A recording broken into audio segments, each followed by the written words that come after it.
साथियों, स्वागत है आप सभी का BSEB सोशल स्टडीज पर। तो हमने इसके पिछले वीडियो में यानी इकोनॉमिक्स यानी अर्थशास्त्र का अध्ययन कर रहे हैं कक्षा 10वीं BSEB हमारी अर्थव्यवस्था। तो इसके पिछले वीडियो में हमने जाना था कि मौद्रिक विकास क्या है और राष्ट्रीय विकास के बारे में, राष्ट्रीय आय के बारे में जाना था, साथ ही साथ प्रति व्यक्ति आय के बारे में भी जाना था। इसके साथ ही साथ हमने मानव विकास सूचकांक और मानव विकास रिपोर्ट के बारे में भी जाना था। अगर आप पिछले वीडियोज़ नहीं देख पाए हैं तो हमारे चैनल के यानी BSEB सोशल स्टडीज़ के प्लेलिस्ट में जा सकते हैं, जहां कक्षा 10वीं की इकोनॉमिक्स यानी अर्थशास्त्र के सारे वीडियो जो पिछले हैं वे उपलब्ध हैं। तो आज के इस वीडियो में हम जानेंगे अर्थव्यवस्था एवं इसके विकास का इतिहास, बिहार के विकास की स्थिति, यानी बिहार के विकास की स्थिति किस प्रकार पूरे देश में है उसको हम जानेंगे। जैसा कि हम सभी जानते हैं कि बिहार जो एक है पिछड़ा राज्य है, चाहे हम धन संपत्ति की बात कर लें, आय की बात कर लें या हम शैक्षिक स्तर की भी बात कर लें, इन दोनों स्तरों में बिहार जो है एक पिछड़े राज्य के रूप में इसकी गणना की जाती है। जैसा कि हम सभी जानते हैं कि बिहार का एक गौरवशाली इतिहास रहा है। ये देख सकते हैं हमारा बिहार राज्य है। तो बिहार राज्य यहीं पे महात्मा बुद्ध, यहीं पे भगवान महावीर, यहीं पे अशोक, चंद्रगुप्त मौर्य, यहीं पे अनेक मनीषियों का जन्म हुआ।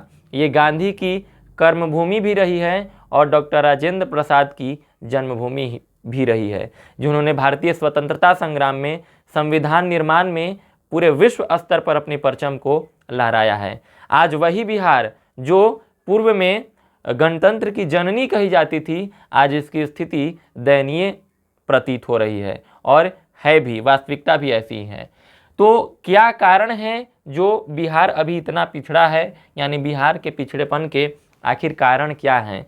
अगर हम उन कारण का निवारण कर लेते हैं तो निश्चित रूप से हम बिहार को विकसित बना सकते हैं। तो पहला कारण है बिहार के पिछड़ेपन का तेजी से बढ़ती हुई जनसंख्या, यानी बिहार की जनसंख्या लगातार तेजी से बढ़ रही है। अगर हम जनसंख्या की बात करें तो पूरे देश में इसका स्थान तीसरा आता है। वहीं अगर हम जनसंख्या घनत्व की बात करें तो वर्ष 2011 की जनगणना के अनुसार इसका स्थान प्रथम आता है। प्रश्न पूछ सकता है कि जनसंख्या घनत्व की दृष्टि से भारत का सबसे बड़ा राज्य, तो आपका आंसर क्या होगा? बिहार, जो कि वर्ष 2011 की जनगणना के अनुसार 1106 व्यक्ति प्रति वर्ग किलोमीटर में जनसंख्या जो है निवास करती है। और साथ ही साथ अगर हम कुल जनसंख्या की बात करें उस स्थान पे, तो इसका स्थान तीसरा बनता है। उसके बाद में है, पहला तो तेजी से बढ़ती हुई जनसंख्या, ये एक पिछड़ेपन का कारण है। दूसरा है आधारिक संरचना का अभाव। आधारिक संरचना से तात्पर्य है इंफ्रास्ट्रक्चर।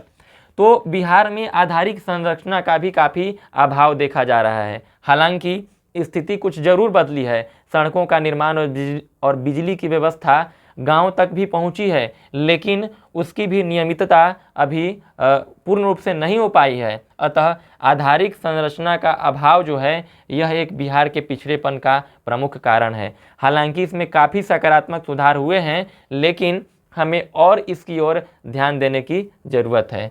तीसरा है कृषि पर निर्भरता, यानी बिहार की अधिकांश जनसंख्या, अगर हम बात करें, अगर मैं गलत नहीं हूँ तो 60 से 80% जनसंख्या जो है कृषि पर प्रत्यक्ष या परोक्ष रूप से निर्भर है। तो ये भी एक पिछड़ेपन का अहम कारण है। चौथा है बाढ़ तथा सूखा से क्षति, यानी अगर हम बिहार के नक्शे पर नज़र दौड़ाएं तो जो उत्तर बिहार है वह उत्तरी बिहार जो हमेशा बाढ़ से प्रभावित रहता है और दक्षिणी बिहार सुखाड़ से प्रभावित रहता है। इधर हिमालय से निकलने वाली नदियां एवं जो नेपाल यहाँ इसके उत्तर में है, उसके कोसी नदी के द्वारा यहाँ पे सारा जो क्षेत्र है वह जलमग्न रहता है। तो बाढ़ तथा सुखाड़, यानी उत्तर बिहार जो है बाढ़ से और दक्षिणी बिहार सुखाड़ से, लगभग प्रत्येक वर्ष ऐसी स्थिति देखी जाती है जो हम बाढ़ और सुखाड़ से क्षति पहुंचती है। और इसके कारण से जो आधारिक संरचना का विकास भी हो जाता है वो इसमें क्षतिग्रस्त हो जाता है, साथ ही साथ कृषि भी प्रभावित होती है। अगला कारण है औद्योगिक पिछड़ापन, यानी बिहार में औद्योगिक पिछड़ापन भी एक पिछड़ेपन का प्रमुख कारण है।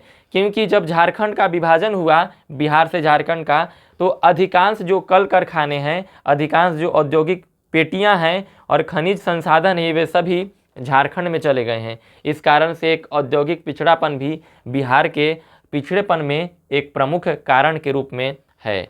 आगे है गरीबी, यानी बिहार का जो है प्रति व्यक्ति आय भी पूरे देश में सबसे कम है, तो गरीबी का भी एक प्रमुख कारण जो पिछड़ापन का प्रमुख कारण एक गरीबी भी है।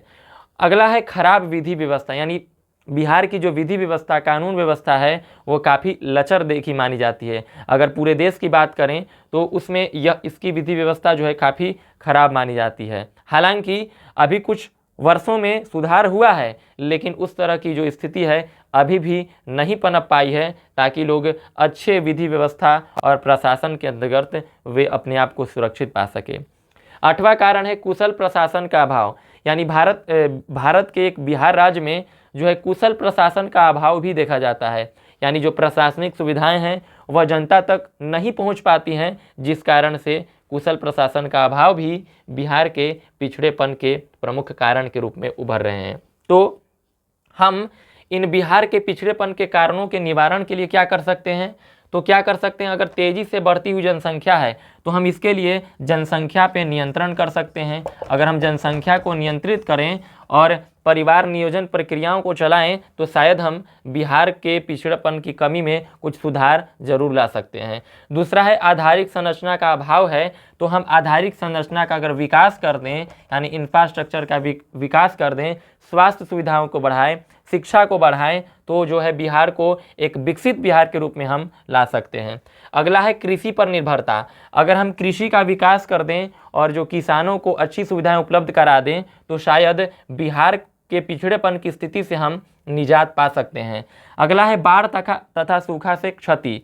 अगर बाढ़ के नियंत्रण की बात की जाए तो अगर हम पनबिजली का उपयोग करके और नदी जल के जो संसाधन है उनको सही से सुनियोजित रूप से अगर हम प्रयोग करें तो शायद बिहार को हम विकसित बिहार के रूप में बना सकते हैं। तो हम सभी बिहारियों एवं पूरे देशवासियों का यह कर्तव्य बनता है कि हम बिहार को इस प्रकार की दयनीय स्थिति से बाहर निकालें, क्योंकि एक बार अब्दुल कलाम ने कहा था, एपीजे अब्दुल कलाम जो मिसाइल मैन के नाम से जाने जाते हैं, उन्होंने कहा था कि बिहार के विकास के बिना भारत का विकास संभव नहीं है। प्रश्न पूछता है बिहार के विकास के बिना भारत का विकास संभव नहीं है, यह कथन किसने कहा था? तो यह कथन अब्दुल कलाम, एपीजे अब्दुल कलाम ने कहा था। आगे है औद्योगिक पिछड़ापन। अगर हम औद्योगिक संरचनाओं का विकास करें तो हम शायद औद्योगिक पिछड़ापन से निजात पाने के साथ साथ हम बिहार को एक विकसित बिहार के रूप में बना सकते हैं। उसके बाद में गरीबी। अगर गरीबी पर नियंत्रण करना है तो लोगों को रोजगार की मुहैया करानी पड़ेगी, जिससे हम गरीबी से निजात पा सकें। खराब विधि व्यवस्था को नियंत्रित करने के लिए राज्य की सरकार को, साथ ही साथ केंद्र की सरकार को भी इसमें दुरुस्त करनी चाहिए, ताकि हम एक अच्छे व्यवस्था से बिहार को एक नई दिशा की ओर अग्रसर करें।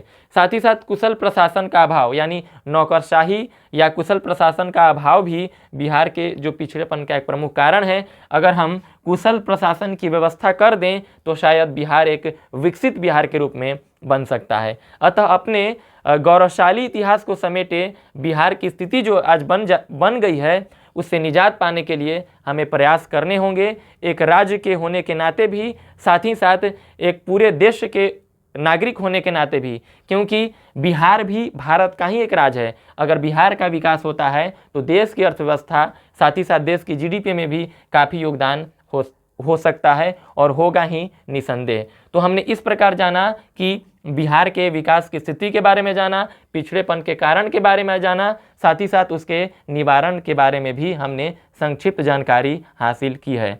अब हम जानेंगे कि अगर हम पाठ्यपुस्तक पर नज़र दौड़ाएं तो अब हम जानेंगे कि केंद्र से अधिक मात्रा में संसाधनों का अगर हस्तांतरण किया जाए तो हम बिहार को विकसित बना सकते हैं। जैसा कि पाठ्यपुस्तक में दिया गया है, बिहार के विकास के लिए कभी कभी विशेष राज्य की दर्जा की मांग भी लगातार सरकार से की जा रही है। यानी विशेष राज्य का दर्जा से तात्पर्य है कि यानी केंद्र सरकार से कुछ विशेष रियायत प्राप्त करना टैक्स में, साथ ही साथ संसाधनों के हस्तांतरण में। तो संसाधनों के हस्तांतरण यानी ट्रांसफर ऑफ रिसोर्सेज की ज़रूरत है। कुछ राज्यों को विशेष राज्य का दर्जा देकर उन्हें अधिक मात्रा में केंद्रीय सहायता दी जाती है। विशेष राज्य का दर्जा प्राप्त होने के कारण जम्मू एवं कश्मीर जो पहले प्राप्त था, लेकिन अब जम्मू एवं कश्मीर को दो, एक यह जम्मू कश्मीर है और इधर लद्दाख, 2 केंद्र शासित प्रदेशों में बांट दिया गया है। उसी प्रकार चूंकि बिहार आर्थिक दृष्टि से पिछड़ा माना जाता है, 15 नवंबर 2000 को बिहार से झारखंड को, देखिए ये झारखंड है, वो अलग कर दिएगा। पहले बिहार और झारखंड दोनों एक ही में से पूरा एक बिहार कहलाता था, लेकिन 15 नवंबर 2000 को बिहार से झारखंड को अलग कर दिया गया। तो अलग होने के बाद जो जितने, जैसा कि हमने बताया था, खनिज संसाधन जो है झारखंड में चले गए और बिहार के पास वे झारखंड में चले गए। बिहार के पास केवल उर्वरक भूमि बचा। क्या बचा? उर्वरक भूमि बचा। उर्वरक भूमि बचा, ठीक है।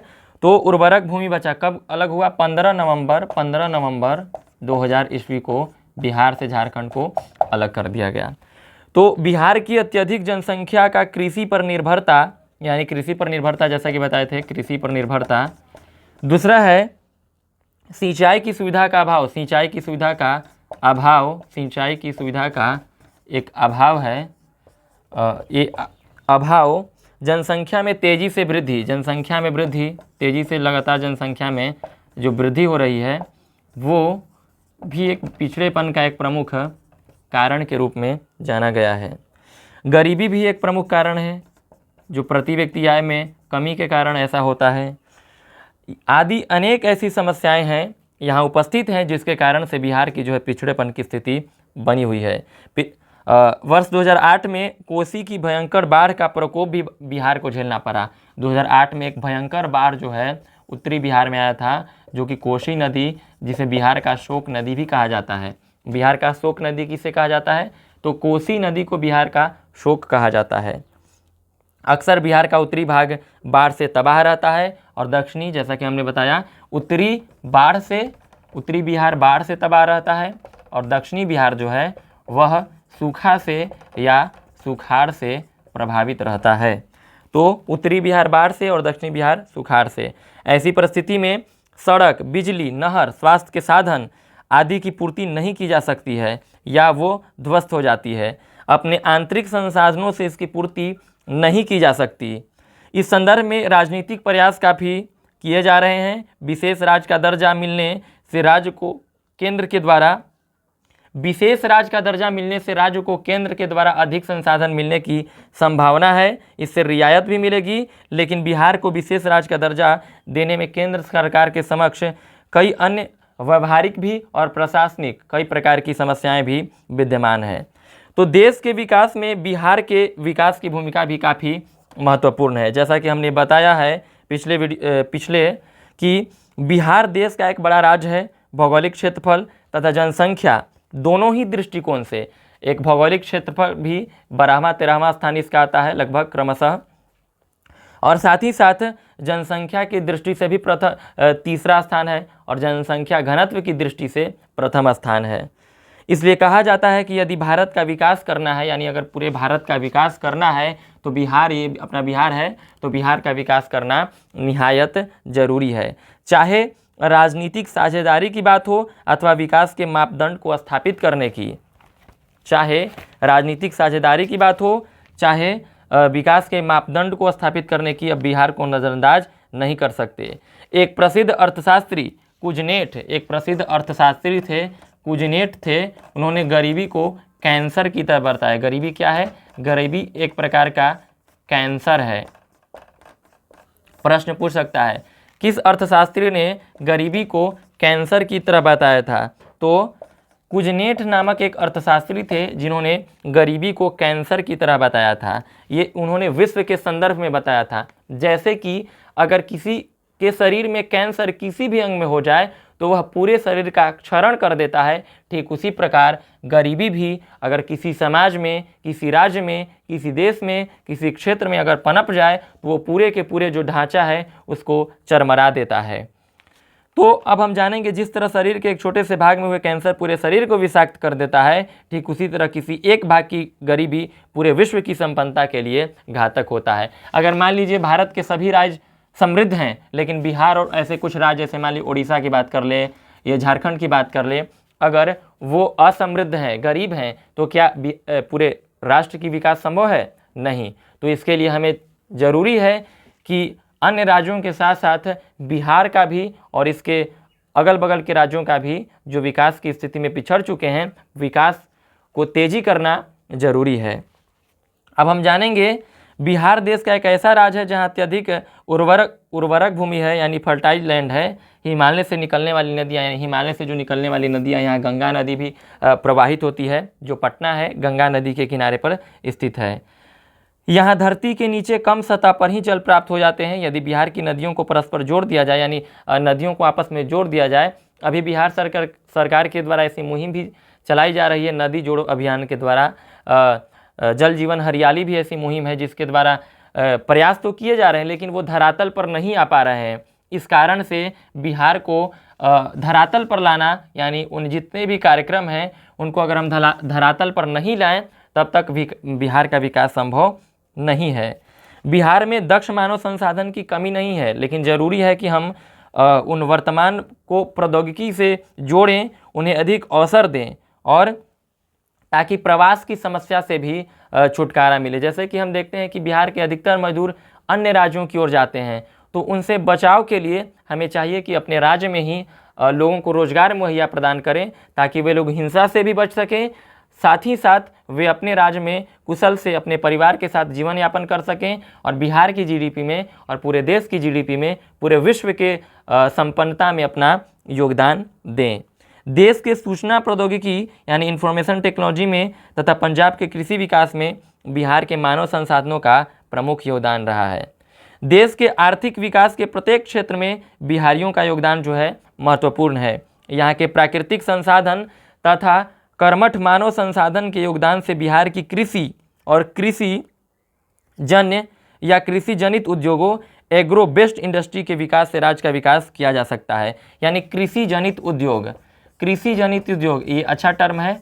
अगर आपसे पूछा जाए कृषि जनित उद्योग किसे कहते हैं, कृषि जनित उद्योग यानी एग्रो बेस्ड एग्रीकल्चर अगर हम कहें तो ये क्या होता है, यानी वैसी कृषि, ऐसे उद्योग जो कि कृषि उत्पादन पर आधारित रहते हैं, यानी वैसे उद्योग जो कृषि उत्पादन पर आधारित रहते हैं या जिनके उत्पादन के लिए कृषि से कच्चे मालों की आवश्यकता पड़ती है, तो उन्हें हम कृषि जनित उद्योग कहते हैं। इन उद्योगों में जैसे कि मान लीजिए हम गन्ना उद्योग ले लें, चीनी मिल का उद्योग ले लें, तो यह पूर्णतः कृषि पर निर्भर उद्योग है। इसी के साथ साथ अगर हम जैम, जेली, इस प्रकार का उद्योग भी है जो कि टमाटर से या अन्य तत्वों से बनाया जाता है, अन्य पदार्थों से बनाया जाता है, तो ये भी कृषि पर निर्भर उद्योग है। तो कृषि जनित उद्योग किसे कहते हैं, यानी वैसा उद्योग जिसके उत्पादन के लिए कृषि जनित उत्पादों की आवश्यकता होती है, उस प्रकार के उद्योग को हम कृषि जनित उद्योग कहते हैं।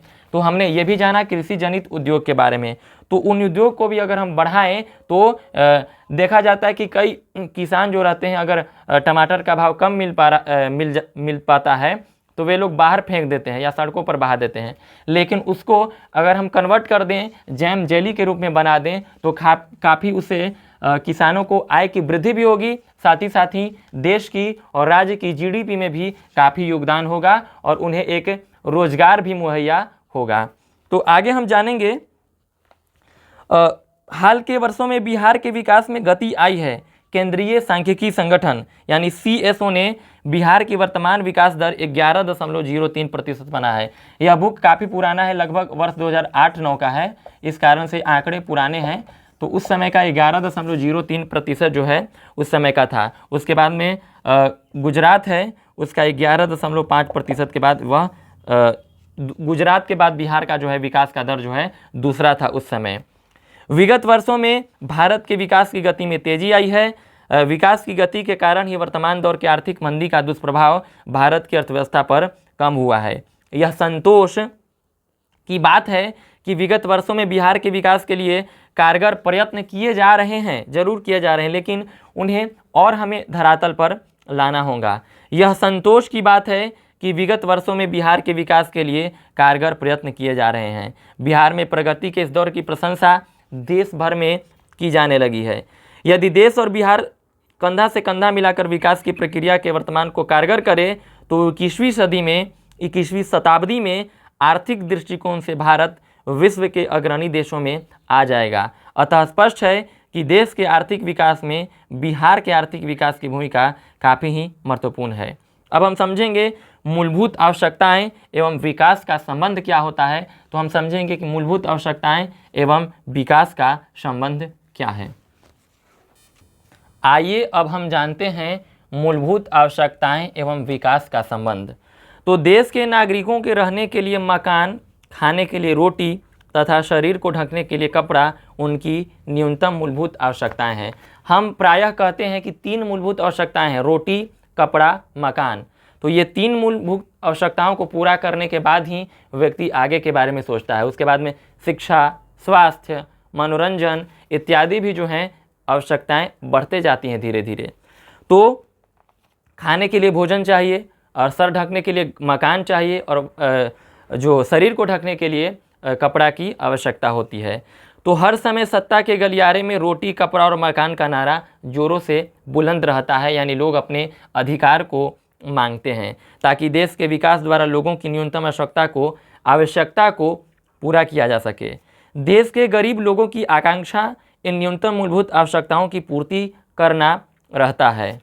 यद्यपि स्वतंत्रता प्राप्ति के बाद विगत 60 से अधिक वर्षों में, आज आज़ादी के लगभग 75 वर्ष पूरे हो चुके हैं, तो इन 75 वर्षों में हमने काफ़ी प्रगति की है, लेकिन फिर भी अभी हमें और सकारात्मक प्रयास करने की आवश्यकता है ताकि हम अपने विकास की गति को तेज़ी से आगे की ओर बढ़ाएं और सभी को रोटी, कपड़ा और मकान को मुहैया कराएं। देश की बढ़ती हुई जनसंख्या विकास के मार्ग में एक बहुत बड़ी बाधक के रूप में आ रही है, तो हमें इसे विनियमित करना भी जरूरी है। अतः विकास की दर बढ़ने के बावजूद भी गरीबी का उन्मूलन नहीं हो पाया है। इसके कारण गरीबी रेखा के नीचे रहने वाले लोगों की संख्या में अपेक्षित कमी नहीं आई है। अब हम गरीबी रेखा के बारे में जानें। तो गरीबी रेखा ग्रामीण क्षेत्रों के लिए 2400 कैलोरी निर्धारित किया गया है और शहरी क्षेत्रों के लिए 2100 कैलोरी निर्धारित किया गया है। गरीबी रेखा क्या है? गरीबी रेखा अर्थशास्त्र की माप की एक काल्पनिक रेखा है। इसके नीचे आने वाले लोगों को बीपीएल यानी बिलो पॉवर्टी लाइन के अंतर्गत माना गया है और इसके ऊपर रहने वाले को एबव पॉवर्टी लाइन यानी एपीएल के अंतर्गत रखा जाता है। तो आप देखे होंगे राशन की दुकानों में एक एपीएल का कार्ड होता है और एक बीपीएल का कार्ड होता है। तो वही जो बीपीएल का कार्ड होता है वह योजना आयोग के द्वारा सामान्यतः या अन्य एजेंसियों के द्वारा सीएसओ जो है भी इसका निर्धारण करती है, जिसके आधार पर एपीएल और बीपीएल का निर्धारण किया जाता है। बीपीएल का फुल फॉर्म क्या होता है? बिलो पॉवर्टी लाइन यानी गरीबी रेखा से नीचे, और एपीएल जो क्या होता है? एबव पॉवर्टी लाइन यानी गरीबी रेखा से ऊपर। ये गरीबी रेखा से नीचे आएंगे और ये गरीबी रेखा से ऊपर आएंगे। तो पीडीएस यानी पब्लिक डिस्ट्रीब्यूशन सिस्टम यानी सार्वजनिक जन वितरण प्रणाली, जो राशन की दुकानें होती हैं जिसमें सस्ते मूल्य पर अनाज मुहैया कराया जाता है, वह देश के लोगों को उनकी ज़रूरतों को पूरा करने के लिए यह सुविधा जो है प्रदान किया जाता है। इसी कड़ी में एक और जो योजना सरकार के द्वारा लाई गई थी वर्ष 2009 में महात्मा गांधी के जन्म दिवस के अवसर पर, पहले इसे नरेगा के नाम से जाना जाता था, लेकिन 2 अक्टूबर 2009 को इसे मनरेगा के नाम से जाना गया। इस मनरेगा का फुल फॉर्म क्या होता है? महात्मा गांधी राष्ट्रीय ग्रामीण रोजगार गारंटी अधिनियम। तो यह जो है 2 अक्टूबर वर्ष 2009 में आया था मनरेगा। मनरेगा के अंतर्गत जो ग्रामीण क्षेत्र हैं, पंचायत हैं, उनमें व्यक्तियों को 100 दिनों तक जो है रोजगार मुहैया कराई जाती है और इसकी जो है गारंटी जो है मनरेगा लेती है, ताकि हम जितने भी काम के इच्छुक हैं और निर्धारित वेतन पर काम करना चाहते हैं उनके लिए सुविधा है ग्रामीण क्षेत्रों में मनरेगा के अंतर्गत प्रदान की गई है, जिसके अंतर्गत 100 दिन तक उन्हें रोजगार प्रदान किया जाता है और उस आधार पर उन्हें उचित मेहनताना या मजदूरी प्रदान किया जाता है। तो इस प्रकार हमने गरीबी रेखा के बारे में जाना। साथ ही साथ मनरेगा, जिसे पूर्व में नरेगा कहा जाता था, national Rural Employment Guarantee act, जिसे बाद में 2 अक्टूबर 2009 को मनरेगा के रूप में जाना गया, Mahatma Gandhi National Rural Employment Guarantee Act यानी महात्मा गांधी राष्ट्रीय ग्रामीण रोजगार गारंटी अधिनियम। तो इसके अंतर्गत 100 दिनों तक रोजगार प्रदान किया जाता है। आपसे प्रश्न पूछा जा सकता है कि मनरेगा क्या है, तो आपको बताना है कि जो मनरेगा है यह एक सरकार के द्वारा चलाया गया रोजगार को प्रदान करने के लिए, गरीबी को दूर करने के लिए यह एक योजना है जो 2 अक्टूबर 2009 ईस्वी को संसद के द्वारा अधिनियमित किया गया, जिसे मनरेगा का नाम दिया गया। इसके अंतर्गत ग्रामीण क्षेत्रों में पंचायत में 100 दिनों तक रोजगार मुहैया करवाई जाती है। इसी के साथ साथ पूछा जा सकता है कि पीडीएस का फुल फॉर्म क्या है, तो पब्लिक डिस्ट्रीब्यूशन सिस्टम यानी सार्वजनिक जन वितरण प्रणाली। इसमें उचित मूल्य पर जो है खाद्यान्न प्रदान किए जाते हैं। सामान्यतः 2 रुपये या 3 रुपये जो है ऐसे चावल और गेहूं को प्रदान किया जाता है। तो विकास की अवधारणा से हमारा मतलब देश के सभी क्षेत्रों और सभी वर्गों के विकास से है। सभी क्षेत्रों से हमारा मतलब कृषि, उद्योग, व्यवसाय, संचार, सेवा, सभी क्षेत्रों से, तथा सभी वर्गों के विकास का मतलब बिना निष्पक्ष यानी बिना भेदभाव के निष्पक्ष भाव से हम सभी वर्गों का, समाज के निम्न वर्गों का और उच्च वर्गों का, दोनों का, जिसे हमने पढ़ा था कि एक समावेशी विकास के माध्यम से ही हम बिहार को, साथ ही साथ पूरे विश्व को, साथ ही साथ देश को भी हम विकास के पथ पर आरूढ़ कर सकते हैं। तो आज के इस वीडियो में हमारा अर्थशास्त्र का चैप्टर 1 अर्थव्यवस्था एवं इसके विकास का इतिहास समाप्त होता है, जो कि कक्षा 10वीं हमारी अर्थव्यवस्था का एक पहला चैप्टर है। इस चैप्टर में हमने काफ़ी कुछ जाना। इसमें हमने अर्थव्यवस्था के प्रकार के बारे में जाना, अर्थव्यवस्था के बारे में जाना, मुद्रा के विकास के बारे में जाना, आर्थिक विकास के बारे में जाना, मानव विकास सूचकांक के बारे में जाना और अन्य चीज़ों को जाना। और आज हमने गरीबी रेखा के बारे में जाना। उसके बाद में हमने पीडीएस के बारे में संक्षिप्त जानकारी प्राप्त की, जिसके अंतर्गत सस्ते दामों पर जो है खाद्यान्न उपलब्ध कराए जाते हैं। उसके बाद में हमने मनरेगा के बारे में जाना, जिसमें 100 दिनों तक जो है रोजगार प्रदान की जाती है। इसके फुल फॉर्म के बारे में जाना। महात्मा गांधी नेशनल रूरल जो है एक्ट है, एम्प्लॉयमेंट एक्ट है, गारंटी एक्ट है, उसके द्वारा 100 दिन तक रोजगार प्रदान की जाती है। तो हमारे पिछले वीडियोस देखने के लिए आप चैनल के प्लेलिस्ट में जा सकते हैं, BSEB सोशल स्टडीज़। यहाँ पे आपको सारी वीडियोज उपलब्ध हो जाएंगे। आपको कोई अगर सुझाव देना हो, कोई शिकायत हो, तो हमें ज़रूर कमेंट बॉक्स में ज़रूर लिख सकते हैं। और अगर आप कोई प्रश्न पूछना चाहते हैं तो ज़रूर लिख सकते हैं। आपके सुझाव का हमें स्वागत रहेगा। तो इस चैनल को अधिक से अधिक लाइक, सब्सक्राइब और शेयर कीजिए, ताकि हम अच्छे से अच्छा गुणवत्तापूर्ण शिक्षा आपको प्रदान कर सकें, क्योंकि आपका एक लाइक, एक सब्सक्राइब हमें अंदर से प्रोत्साहन देता है कुछ नया कर गुजरने के लिए, आप तक पहुंचने के लिए। धन्यवाद।